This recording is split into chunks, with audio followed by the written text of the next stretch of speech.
Relies on 11,000 part-time troops, people who have full-time jobs in our community. But on weekends, they jump into their military duties, including disaster relief, even extended tours at war overseas.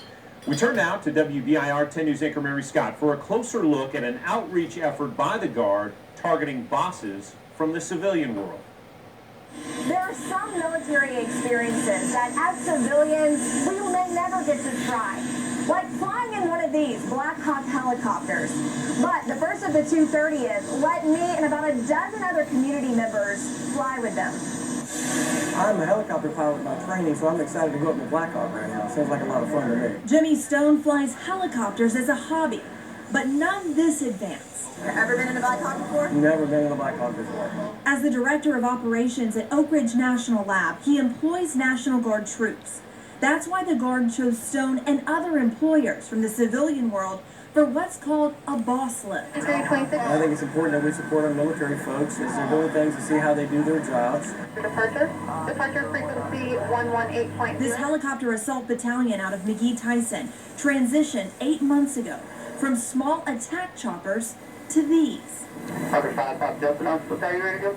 We're currently flying in a HH60 Blackhawk helicopter. It's the Army's version of an air ambulance. Commanded by Lieutenant Colonel Patrick Wade, this unit moved from a search and attack to search and rescue mission. On this demonstration flight, medics explained they lift up to 6 patients per helicopter and can go from a 911 call to hoist and hospital drop-off in under an hour. It just gives you goosebumps. I mean, just feeling the power of the machinery and the up close and personal is just completely a different experience than watching it. Should make a lot of people feel safe and secure knowing it's out there. A great asset, and to be able to use this in a rescue in the Great Smoky Mountains National Park or anywhere that there's a disaster.